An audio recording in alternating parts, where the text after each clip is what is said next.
back to the show. This is The Law Show on CL 650.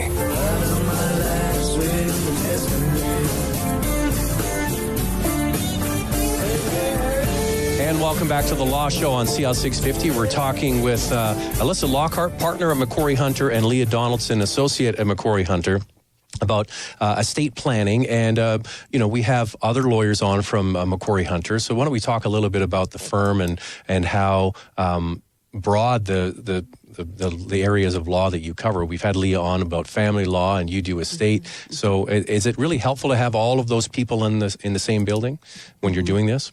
It's very helpful. I find that for the estate planning clients, a lot of the time they've come to me from another department. Sometimes people will get a divorce and they'll have severed their assets, and now they have to make strong, hard decisions on what happens if I pass away. Will those assets flow directly to my children? Are my children old enough to handle that now that I don't have a spouse to pass them to? Or will there be a trustee other than my ex-partner who will be holding those children's money after I pass away? What age will the children be able to handle their money without the influence of a partner that I've just left and that I don't want to have involved in my assets any longer? So we do have a lot of cross-practice between particularly family and estate planning. But on my corporate side, I look to a lot of the time our real estate development practice. And I see that my corporate clients who are working to set up a company to develop subdivision, they're going to need those services rather than my own services. We have clients who call in who have worked with me in company matters for years. They've had a car accident, so they need somebody on the personal injury side. That's often the case. You have a lawyer for one area of law, and then you phone that lawyer and say, hey, this is happening. You say, well, that's not but here, somebody down the hall can look after that, right? That's really the difference that I think McQuarrie Hunter offers people.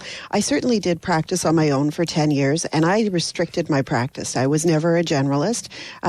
When you practice in a general area and you take on whatever your client brings to you, I think that's a concern for me. I didn't feel comfortable taking on things that I didn't know that I excelled at. So for me, being able to know the lawyer down the hall, trust their experience and their knowledge, and say, I am not your best bet if you are in a car accident. But someone like Kevin Hyde is. Yeah. All right. So let's get into the next stage of this. Why do you need to have a lawyer involved with setting up your will and your estate? Because we hear ads on TV. You can get a kit and do it yourself, and it can just be simple. So explain, and then Leah can get into the pitfalls of what happens when you don't do it correctly. Right. In a nutshell, short before long, you don't know what you don't know. Right. Right? So when we're structuring something, we might, as lay people, think, well, the most important thing here is to avoid probate, because it delays things. And explain what probate is. Probate is the process after a person dies where the individual who will ultimately take the assets of that deceased person into their name in trust to distribute to the beneficiaries is proven before the court. So we take a list of the assets and the will, if there is one, to the court registry, and we determine that this person is an appropriate person, that there's no objection from other family members, that this is the person actually named in the will who was trusted by the deceased. We say these are the assets that this person will have control over. Anything not included in that probate application will not flow through that person's hands. So those are the assets that this person will either liquidate or transfer in specie, as they are, to the beneficiaries. And they'll have to do an accounting to those beneficiaries. So it's a very careful process where beneficiaries know at the end of the day that they weren't missing anything. There's no assets that were wasted or lost or absconded with. So that's the probate process, is where we identify this person as a proper trustee.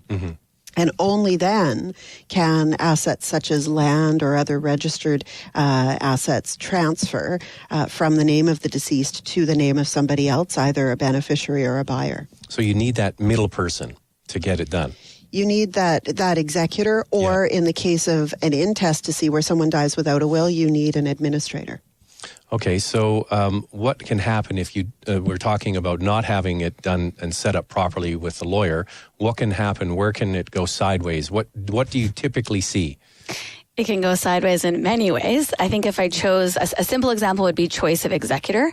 So often we'll have people come in where a person has chosen 3 executors that all have to act together. And maybe it's 3 children and they have not gotten along their entire lives. Right. And they've now have a will that says they have to do everything by agreement among one another. And so is that a problem? Should you choose one executor or having more than one? What do you think? It's not necessarily a problem, but it's something that needs to be discussed with an estate planner about why have you chosen these people. And definitely multiple people carries with it different challenges. So if you can name one person, then obviously that's preferable. But a person may have a very good reason to name 2 children, for instance, and if they get along and there's no issues, maybe it isn't a problem. But the point is, it's like Alyssa was saying, you don't know what you don't know. So having an estate planner walk you through exactly what an executor will be doing after your death might prompt you to think about whether this is the best decision. Not the right person for that job. Exactly. Now, can you name a number 1 and a number 2 if the first person denies? Absolutely. Yeah. Absolutely.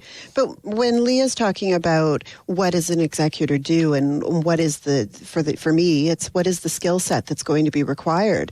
If my oldest child, we've always in our family named the oldest child as executor, is what I hear a lot. If my oldest child is the most emotional, the most tied to me, or the least sophisticated, the least comfortable dealing with accountants, the court registry, realtors, bankers, then that oldest child, by virtue of being the oldest, that's not actually the skill set, the tool bag that we want them to be carrying. We want to look to the person who either is maybe my sibling, if they're younger than me, if they're in good health, or a family friend, or one of the younger children. If they get along, like Leah's saying, that is one of the key selection criteria for me. But if they get along and they're sophisticated and they're comfortable and they won't find this to be too much of a burden. So in your experience, is it better to have somebody that's not a child to go outside of the nuclear family, to go to an aunt or an uncle or somebody? Is it cleaner that way?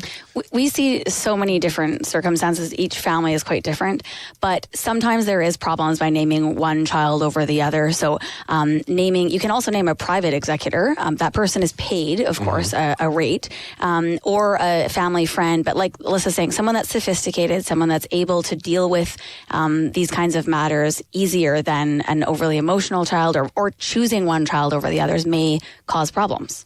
Now, the executor is a big job. That's what I've kind of learned through this process, and it's not a fast either. So kind of walk us through so choosing this person is vital, and what are the responsibilities that they'll have on their shoulders over what period of time? Well, the will speaks from the moment of death. So although we don't have probate and there isn't a legal entitlement to transfer assets at that time. So you have to apply for probate. You do have to apply to the court registry for probate. But the will speaks from the moment of death, so the executor has an obligation to secure the assets right from the moment of death. So we don't want assets getting legs and walking away. Happens. It does happen. Someone comes in and steals the china, or takes the china. Takes the china. Yeah. Well, perhaps mom gave it to them the week before she passed away and we just haven't collected it yet. Right. But really what we want to do is we want to know as an executor that we have the access right away. If you name an executor without identifying to them that you've chosen them, they won't know to go to your home. They won't know to go to your bank and say, this person has passed away, the accounts need to be frozen until, we can deal with this properly. Someone else might have access to your wallet or your bank card. There's so many variables. There's so many variables, but really it's about identifying the assets, securing the assets, obtaining the probate, and then liquidating and distributing the assets. There are a number of technical steps in between each of those, but those are the big heads of activity. And I guess dealing with the remains of the person, too, who's going to to look after that. Right. Like who organizes things, right? Sometimes we'll put that in a will. We'll say these are the wishes. Sometimes the will isn't found before those decisions are made. And so we have to be very cautious that no one will feel harmed later by making a decision that their parent had expressed a different wish in the will. So we want to, again, know that the will be forthcoming right away. I had a situation many years ago where I was named as an executor as a professional, but I wasn't aware of it. I was away on vacation when the person passed away. And because she had not done her will with a lawyer, she wanted me as a lawyer to be her executor, but she did not do a will with a lawyer. I had no authority. The will was not done properly. It was done in her own handwriting, and it wasn't witnessed. And it took a good number of weeks to determine for legal purposes that I had the authority to deal with her remains. That was a challenge to the family. They were not locally resident, so they could not next of kin approach the funeral home. But it was a challenge also to the funeral home and the hospital where she was located. It ended up being what appeared from the outside to be a disrespectful handling of human remains. Right. Yeah. But you just had your hands were tied. Everyone's hands were tied. You know, we wished that the hospital had authority to release. We wished that the funeral home had authority to cremate as per her wishes.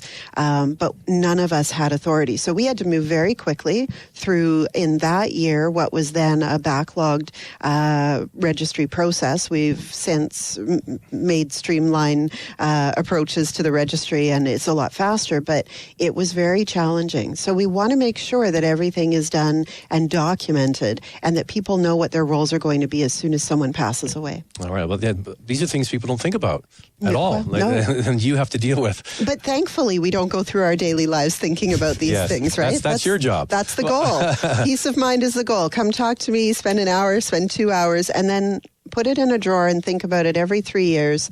Look it over, but really know that you've done everything you can to protect your family after your passing.